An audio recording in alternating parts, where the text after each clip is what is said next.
Greetings and salutations to our fine podcast audience. Welcome to Three Peas in a Pod. Ed's got me all flustered because he's laughing. Well, I just looked over, which I don't normally do, and I noticed I got a black thing on. You got a black thing on. He's got a gray thing on. How do we show up on screen today, Charlie? we all in black. Is it so okay? That's what you were concerned about? Well, I wasn't concerned about it. I just you're over here laughing. I know. Well, you're laughing during my intro. Okay, sometimes I think I'm funny. Besides Nathan, Jason and Ed, you're wearing the same thing you wore last episode. No. You are? Yeah, we are. I just pulled it up to confirm. We are. What? We are watching. We're wearing the same thing. Just so y'all know, this is not... Well, I guess you know that because Nathan ain't the same thing. Nathan apparently has more clothes than we do. I doubt that's true. I'm okay with that. I doubt that's true. Well, we'll see. So this is episode 254, as I didn't get to say because Ed interrupted me with his laughter. I did not. You got distracted. I did get distracted. That's the truth. So, and people don't know this who are listening today, watching today, but this is take 2 of episode 254. Mm-hmm. Yeah. We tried really hard to do episode 254 like a while back. Yeah, whatever And it was. I don't know what Charlie did back there, but Charlie, he messed it up. But he knew almost immediately. As soon as we were done, he said, uh-oh. Well, quick confession is appreciated. Yeah, but uh-oh. I'd much rather have the episode intact. Faulty equipment. It was faulty equipment. Faulty Blame equipment. it on the equipment. Yeah, but yes. anyway, we filmed this answer to this question before, and we're going to do it again. And I can tell you for sure, we ain't going to say the same thing. No, we don't remember. No. We do not remember, but I should have put notes inside this clothing. I need to pull it right back out because you got it on again. Exactly. So we have a question that was sent to us by someone who listened or watched another episode way back. They put this in a YouTube comment. Yeah, on YouTube. So sometimes when you leave us comments, we actually respond with a full-length episode. That's right. So if you got better comments, It needs to be interesting. Yeah. if you had an interesting comment, we might actually respond to it in a full-length So episode. jump in the comments. Your comment might wind up as an episode, That's right. as in this case today. So if you're a super fan, you will remember on a previous episode, we discussed the question, does God want me to stay in a loveless marriage? Mhm. It was someone who had written a question to us about that topic in their own life, and we spoke to that issue. Well, this fan of ours, I don't want to call him a super fan. This bot. Person, bot, yeah, it could have been anything. AI generated this question for us, and I will tell you before I read it, quite long, but I'm going to give it my full attention. Ed will not. He will space out. Somewhere in the middle, I will think of something else. He will, and probably start laughing about it. Or crying. Then he'll be thinking about his other shirt Yeah, that's that right. he'll wear next time on the There you go. podcast. So I'm going to read the question, and this, as I said, remember, this does sort of bounce off of that former topic we talked about, marriage. Okay, here we go. I've been through a lot over the past 3 years, and I'd really appreciate some outside perspectives. My wife has struggled with alcoholism and Adderall addiction, often lying and sneak drinking, despite countless conversations and pleas for her to get help. Thousands of dollars were spent on alcohol and illegally purchased Adderall when she'd run out of her prescription. Even during marriage counseling, she would sneak drink before and after sessions. I begged her to make an effort to change, but nothing improved. Instead, she became hateful and blamed me for ruining the family when I decided to move out and file for divorce. I made this decision because I couldn't tolerate the lies and disrespect any longer, and I felt it was becoming a toxic environment for our 7-year-old son to grow up in. My goal is to teach him that marriage should be built on honesty and respect, and that if those things are absent, you need to have enough self-respect to walk away. I would love to hear your thoughts. Have any of you been through something similar, and how did you handle it?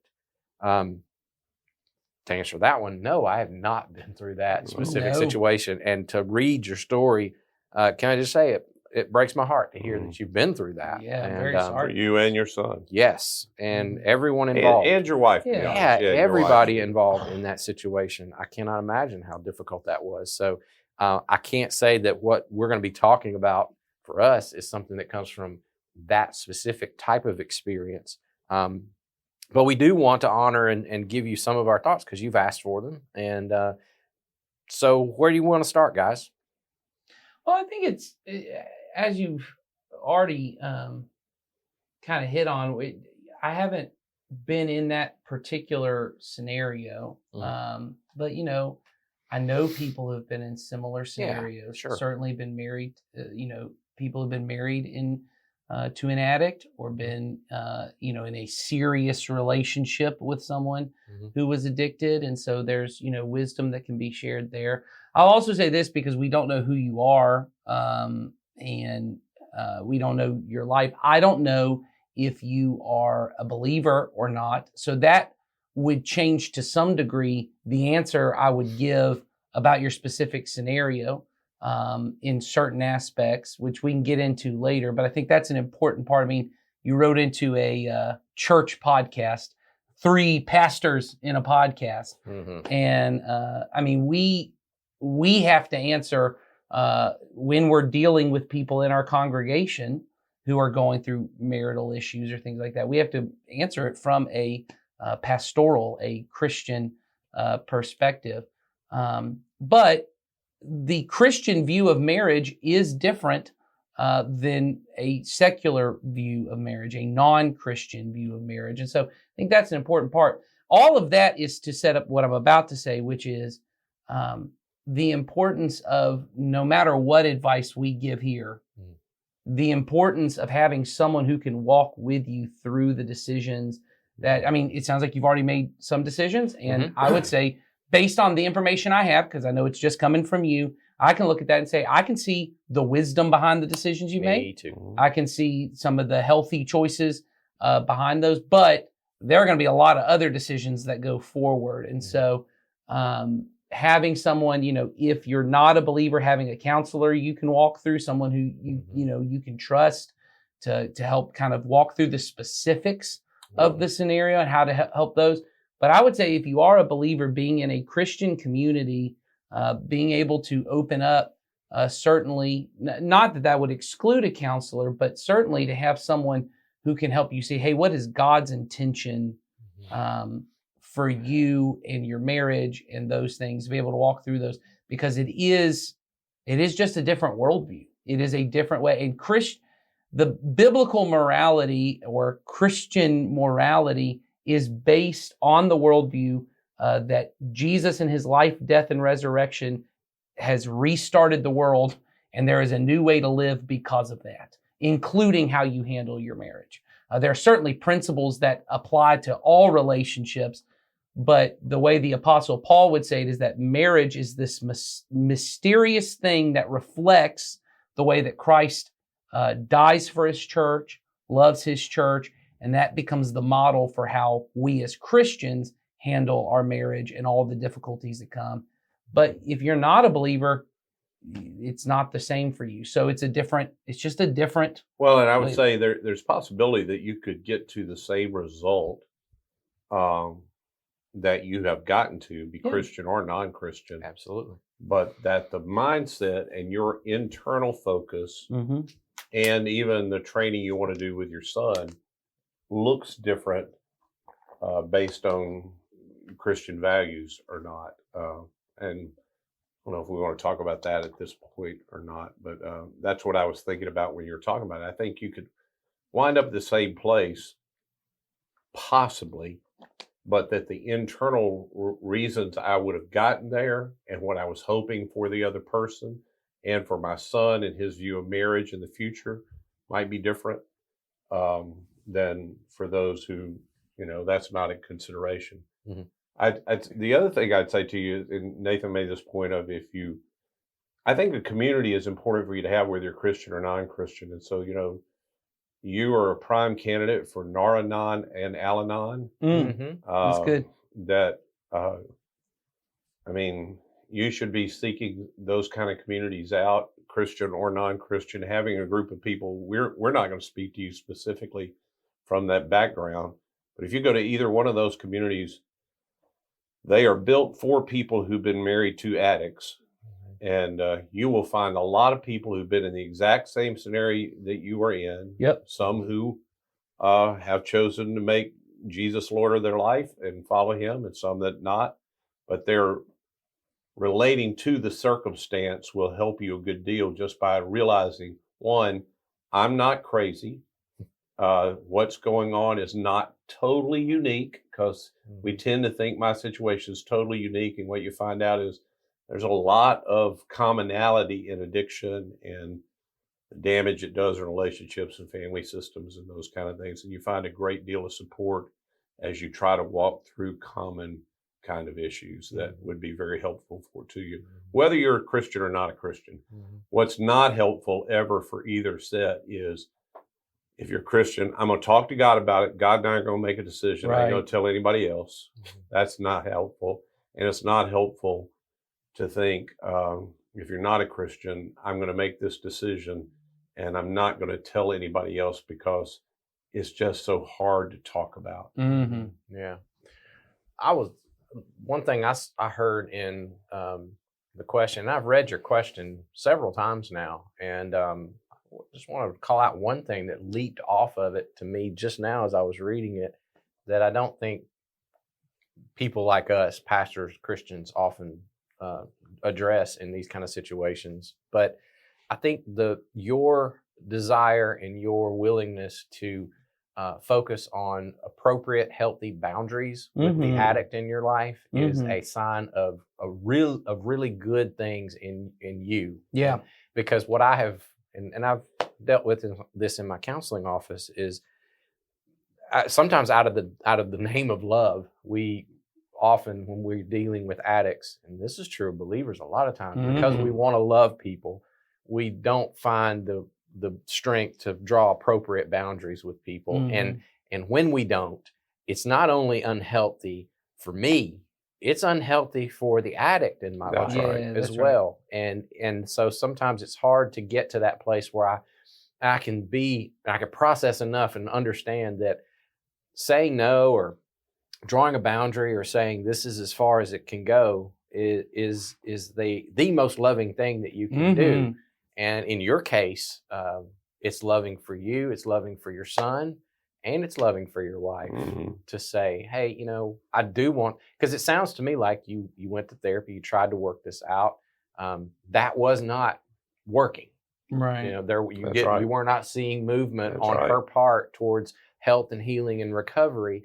And there comes a point where you have to draw a line and say, if this is not going to change, then I have to make changes so that you understand that there has to be a separation between the addiction, again, not her, but the addiction and me and our son.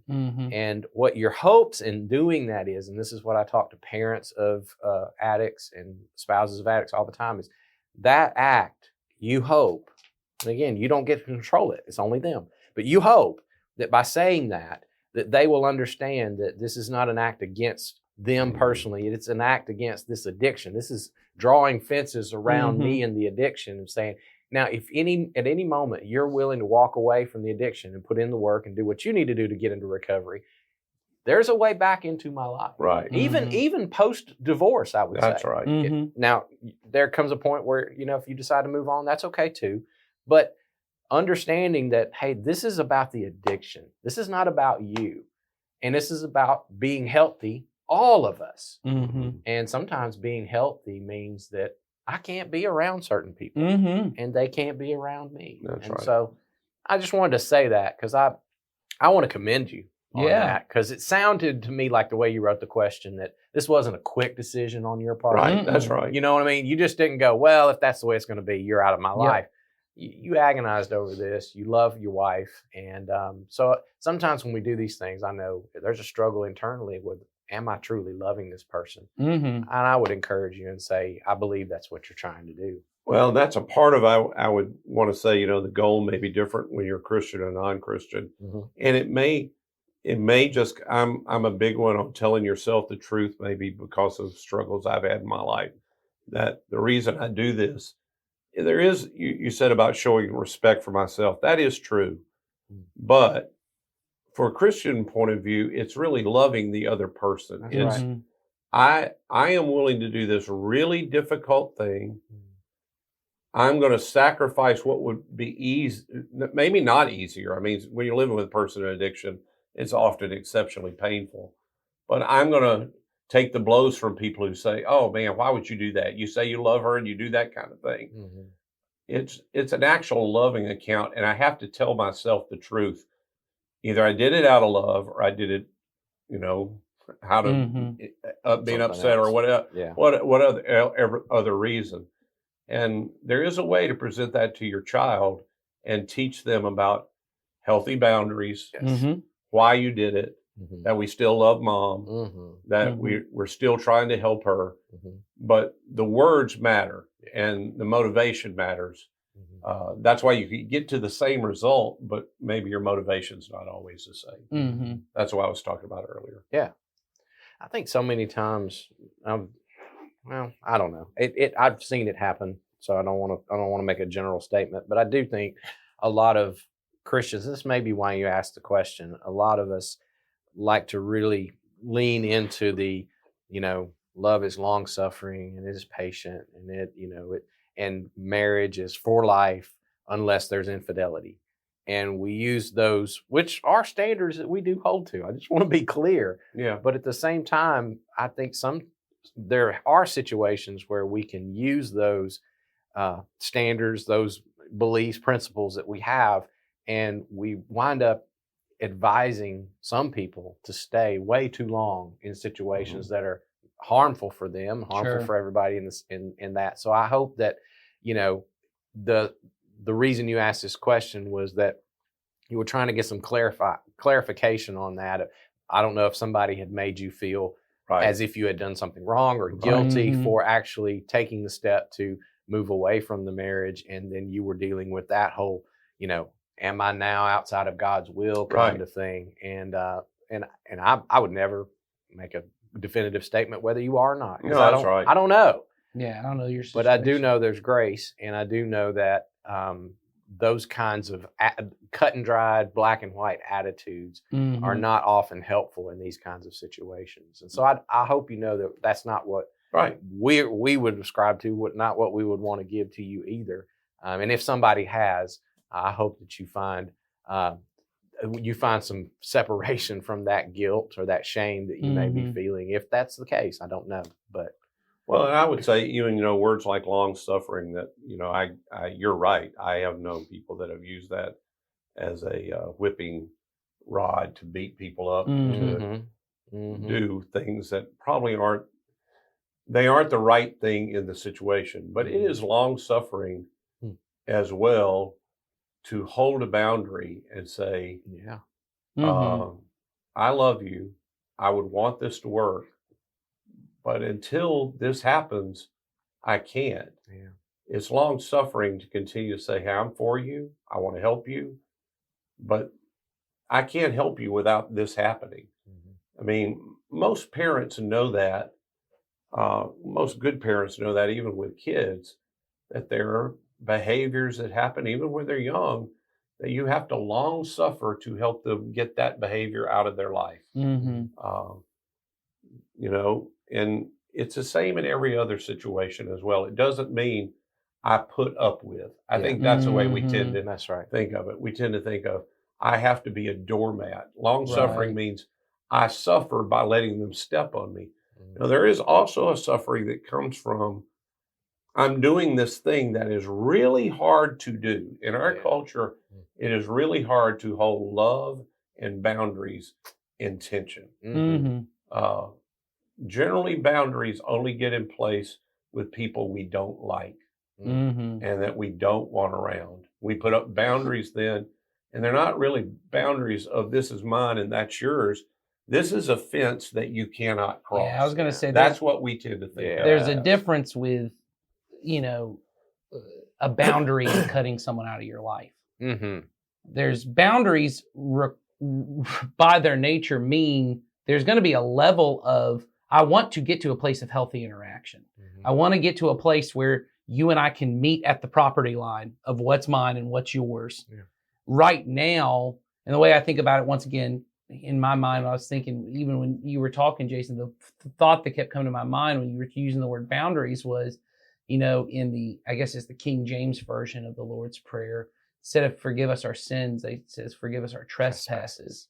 And I was actually thinking about that this morning as I heard someone say it that way. And I thought, that's really ultimately what sin is. It's me trespassing. When I'm sinning against another person, I am trespassing into your boundary.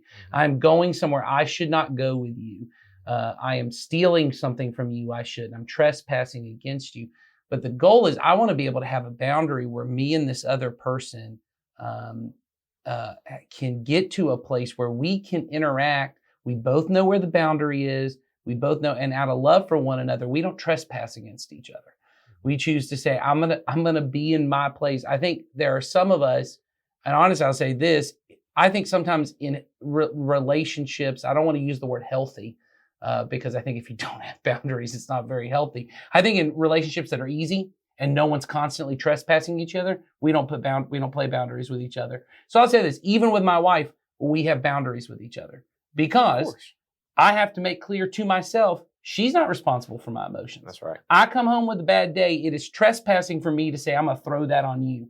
Even though we're in the closest human relationship I have, there is a boundary. And she'll even say that sometimes is, I know you're in a bad mood, but that's not a way. That's not my fault. Mm-hmm. That's not a thing. And she's putting up a boundary saying, you got to deal with that, not me. Yep. But what happens sometimes is in relationships are easy where there's not an abusive situation. There's not an addiction. We choose to act like sometimes, and you were talking about kids. We do this with kids so many times. Our kid is upset and we go, oh, I got to fix that. Which is a boundary value. That's me violating their boundaries. Or and that continues a lot with adults of the instance you gave of a husband or a wife who this other spouse is upset. And I think it's my job. Yes. I feel like it's my job. And so I wander over into their property to try to fix a problem that isn't my problem.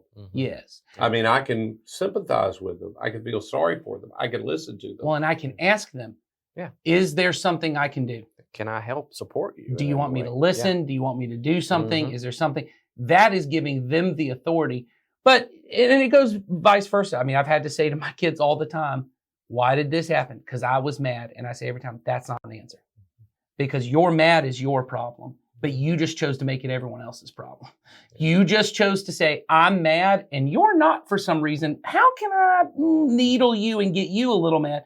And that's an important part of the boundary. And so when I say this about even in really toxic and unhealthy environments, the point, as Jason's already said, is I'm hoping to put this boundary up in place so that both of us can become healthy enough. Now, if the other person never chooses and they keep trying to run through my boundary, I got to put a bigger boundary up. Sure.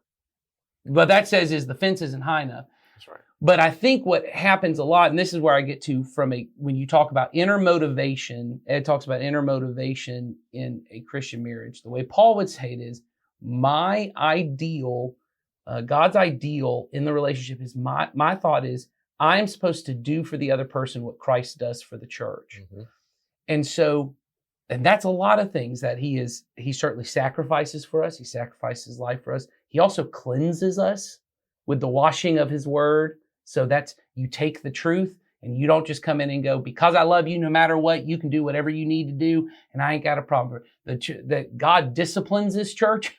God comes in and goes, this is going to be. So part of the thing in the relationship here is I have to be willing to say in no matter how difficult or ugly the relationship, the question I'm asking myself is, when you ask, is it loving, right? That's one part of it. And so we've already said the boundary is a loving thing. The next question is, what would Christ do for his church in this relationship? Once again, not to just say, now come over the boundary, do whatever you want to do. I think that motivation, when you're walking that out with a pastor or you're walking that out in Christian community, there's not an answer we can give you. So here's what Christ would do in your particular situation, because we're not walking with you. We don't know the particulars of the situation. To Jason's point, there's no way to say on the, hard, fast, black and white rules on marriage and those kind of things. That's not helpful to anyone in this situation. But it isn't helpful either to just say, hey, whatever you decide will be the most loving situation. Taking care of yourself is also not an answer. No, the ultimate, not by itself. Not by itself. That's right. It's not an answer. The ultimate answer if you're a believer, once again, if you're a believer, this is what separates Christian morality from other things. The question is, based on the picture of Jesus' life, death, and resurrection, what does that mean in this situation? As we've said, boundaries are all a part of that. Speaking the truth, dealing with all of that, and you trying to figure out, how do I, in the context of Christian community, in the context of that, walk that out with other people? They're going to be the ones to help you figure out the specifics of, hey, here's yes, when you say this suggestion, or you have this idea, or this is where you feel like the line is, they'll be able to say, yeah, I feel that too. The Holy Spirit speaking to me too. I agree with you. I think this is a whatever, good situation, bad situation, whatever the thing is. For sure. I think you should also accept that being in a relationship with a person who is ill, which I will put them in that category, involves a great deal of pain on the part of the person who loves them. Mm-hmm. And whatever decision is made, if there's truly love, the pain will not go away. So removal of pain, once you have decided to enter into a covenantal relationship, or if you take it from, if this were a child you were telling me about, which we've all dealt with parents that have addicted children, Mm-hmm. there is no decision you make that will make your life painless. Nope. Mm-hmm. Once you've had a relationship with somebody that you're going to be in a relationship with forever, and you all have a child together, Yeah, that's going to be true for you Absolutely. from now on. So a lot of times our friends and our Christian friends want to do loving things for us by giving us suggestions that they hope will make us feel better. There is some degree of, we have to admit, this is going to not feel better for a while. Mm-hmm. And maybe it'll never feel completely right. Mm-hmm. Yeah. Doesn't mean it's wrong. Doesn't mean That's what right. you did was wrong. That's That's right. exactly right. That's right. Love has suffering baked into it. It Mm-hmm. does. You know, I said this to my kids. I say it to the parents that I work with. I say, you know, part of what it means to love is at least opening myself up to the need to suffer alongside of this, or with this person, or in spite of this person, whatever. But And that may have to be from a distance. sure, That may have to be not well, as close the distance as, is a suffering, I think. Yeah, oh yeah, certainly. I mean, If when you- you love, if you love your wife, which I know you do, Mm-hmm. being in the relationship you're in right now is a suffering, because Yes. you can't be with her. I get that. And Yeah. you can't relate the way you once No. did, That's or right. you hoped to. And if you didn't love her, you wouldn't suffer. That's right. That's right. You know? Yeah, that's exactly what I'm getting at. And I think a lot of times in these situations, our culture has done this a lot. We think that somehow separating, and I'm not saying, again, everything you said, I probably would have counseled. Boundaries are okay, removing yourself, all of that. I don't want to say that. But separation and divorce don't stop pain. No. Mm-hmm. In some cases, they increase pain. Mm-hmm. It's just a different kind of pain. That's right. Mm-hmm. And it's baked into the equation. Mm-hmm. And our culture, all these, is very much about, how can I live a painless life? I'm at the conclusion at my age now, I don't know that it's possible. I don't think with love it's possible. It is possible to be a cold, hard person that doesn't feel other people's pain.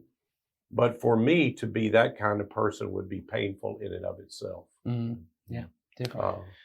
Just a different kind of pain. And it Sure. sounds like you deeply care about your wife. Right. You deeply care about your kid. And I Mhm. think that, as we've already said, is certainly commendable. And whether you're a believer or not, I would say that is evidence of the love of Christ at work in your life. So if you're not a Yes. believer, maybe give it a good thought, because I do think the love that you at least are expressing to us in this question sounds a lot like Yeah. Jesus to me. And to the person who asked this question, if you need some people Mm-hmm. to walk you through some of those specifics and those nuances, and you would hear what we just had to say, and you would say, well, I don't have that in my life, we would be more than happy to help. If you continue to reach out to us, you can do that in the comments or just reach out to us. You can find us. We're easy. We would be more than happy to speak specifically with you, walk you as much as we can. We don't know where you are, who you are, but we would do whatever we could to help you with that. So, all right, that's enough. We've done enough. I think so. I think so. So we will call that for today, and be with you next time with another question. Y'all have a good week. See ya.